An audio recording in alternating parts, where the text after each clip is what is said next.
Back to Educator.com's AP English Language and Composition course. This lesson is a practice session for the argumentative essay. Let's get started.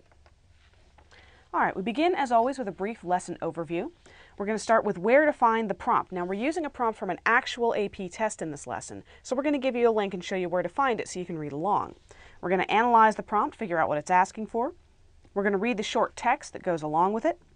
We're going to ask, what's the big idea? We're going to find the main idea of the prompt because, of course, in an argumentative essay, you have to either support, refute, or qualify the position.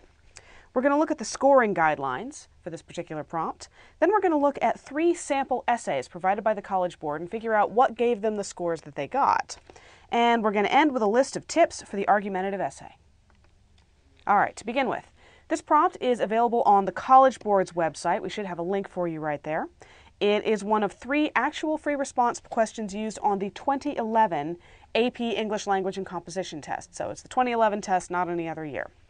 It is question 3 and is located on page 12 of the PDF, which you'll have to either view or download.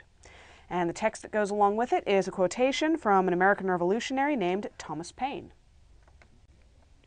All right, so what do we have when we read this prompt? You may want to pause the video for a moment and go read the prompt, read the essays, and figure out what we're doing.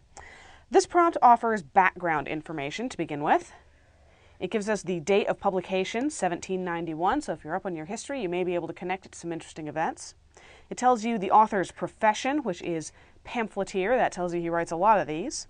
And his notable characteristics. He's described as an intellectual, a revolutionary, and a supporter of American independence from England, so you know what side he was on in the Revolutionary War. The prompt also has a focus, the extent to which Paine's characterization of America holds true today. So you have to figure out what he's saying about America and whether he's still right. The prompt also makes a demand. It asks you to provide appropriate evidence to support your argument, whatever that argument is. That's right.